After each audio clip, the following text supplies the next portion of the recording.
Une nation qui ne sait pas se souvenir d'où elle vient ne peut prétendre savoir où elle va. Sans orientation fixe, elle est donc à la merci des prédateurs, des manipulateurs et des profiteurs. Certaines puissances, ayant compris ce principe depuis de longtemps, ont su le mettre à profit pour mieux dominer les peuples du monde entier.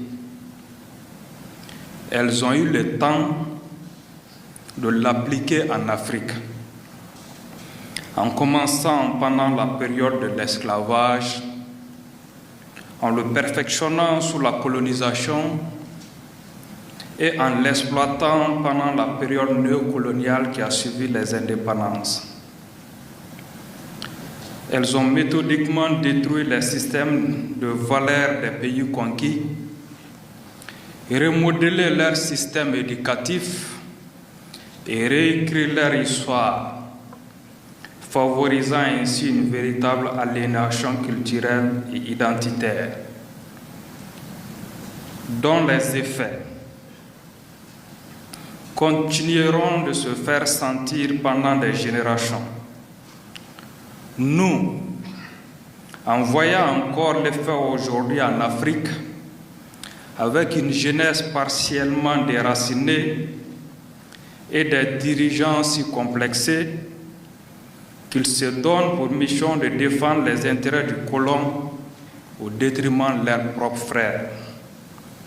Heureusement, le Tout-Puissant Allah a offert à tous les humains une parcelle de jugement, d'intelligence, de dignité. Ainsi, chaque civilisation et chaque génération dispose en leur sein de personnalités aptes à la résistance, dont la lucidité et le courage leur donnent la faculté de mobiliser leur peuple, de les éclairer et d'entrouvrir pour eux la porte de la vérité et de l'honneur. Pour aider ces défenseurs de la justice dans leur tâche de réveil des consciences, ceux qui relèvent souvent du sacerdoce, Dieu les aide parfois, en poussant les dominants dans un excès d'arrogance qui finissent par exaspérer même leurs sujets les plus soumis. Ainsi, le message de libération devient plus clair, plus lisible, et le vent rafraîchissant de la dignité souffle plus fort sur les peuples opprimés. Nous, Maliens vivant dans cette période particulièrement tumultueuse, après avoir vécu les affres de l'humiliation pendant une quinzaine d'années, pouvons être fiers et heureux de contribuer à cette renaissance de la dignité et de l'honneur du Mali. L'histoire a décidé de retirer sa confiance aux usurpateurs et Dieu utilise le peuple malien qui a eu le mérite de se réveiller avant d'autres pour être à l'avant-garde de ce combat générationnel. Les propos lamentables d'un chef d'État français en pleine décomposition ne font qu'accélérer et amplifier le message des autorités du Mali et de l'AES. Excellence, Monsieur le Président de la Transition, chef de l'État, chef suprême des armées, nous devons nous rappeler que rien n'est définitivement acquis face à une telle adversité. Nous devons nous rappeler que la liberté, la dignité ne se donnent pas, elles s'arrachent et nous devons être prêts à en payer le prix. Nous devons nous rappeler que le déni de la valeur et de la bravoure de nos ancêtres, l'omission de leurs actes glorieux et l'oubli de leurs sacrifices nous entraîneront inexorablement vers un nouveau cycle d'esclavage et de domination. C'est pourquoi votre décision d'ériger à l'intention de notre génération et de toutes celles qui nous succéderont, un mémorial pour immortaliser les sacrifices des vaillants guerriers de l'histoire du Mali est une contribution vitale pour la sauvegarde de notre mémoire, de notre dignité, de notre conscience collective, de notre souveraineté et de notre honneur. C'est donc avec une profonde émotion que nous nous réunissons aujourd'hui pour matérialiser le lancement de la construction du mémorial dédié aux militaires tombés sur le champ d'honneur qui sera érigé à Kati, ville garnison qui a vu tant de soldats s'engager et mourir pour protéger notre liberté, notre souveraineté. Grâce à cet édifice qui deviendra emblématique et tiendra une place de choix dans le cycle des célébrations qui rythment la vie de la nation, plus aucun Malien n'ignorera l'héritage des vaillants guerriers qui ont fait de nous ce que nous sommes aujourd'hui. Ce moment solennel est un témoignage de notre reconnaissance envers ceux qui ont sacrifié leur vie pour défendre notre liberté, notre souveraineté et notre dignité.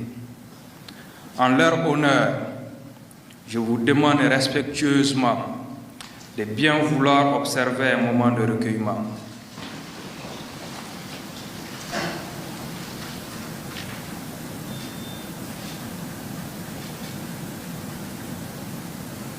Je vous remercie. Aujourd'hui, nous rendons hommage à ces héros d'hier et d'aujourd'hui qui ont répondu à l'appel du devoir en donnant leur vie pour que le Mali demeure. Leur courage, leur dévouement et leur sacrifice ne doivent jamais être oubliés. Les architectes et les ingénieurs du cabinet d'architecture Aldi et de la division études et suivi des travaux du génie militaire qui ont traduit en plan la vision du président de la transition sont mieux placés et plus doués pour en expliquer les contours et la symbolique de chaque élément. Pour ma part, je ne peux m'empêcher de m'émerveiller en contemplant ce mirador qui veille sur la cité endormie, magnifiant les forces armées de sécurité dans la plénitude de leur mission régalienne de défense du territoire national et de la protection des personnes et des biens. Les stèles portant les gravures des noms des héros tombés sur le champ d'honneur inscriront à jamais les noms de ces fils du Mali dans nos cœurs et dans nos esprits. Enfin, le musée des armées, organe de conservation, de valorisation et de diffusion de notre histoire militaire, sera colocalisé avec le mémorial pour davantage éclairer les chercheurs, les professionnels, les étudiants et le grand public, et continuera de faire vivre l'épopée des guerriers du Mali. Excellence, Monsieur le Président de la Transition, chef de l'État, chef suprême des armées, une nation forte se construit sur sa mémoire et sur son histoire. Un peuple fort vit et se nourrit de sa culture. Un État fort s'adosse à son armée.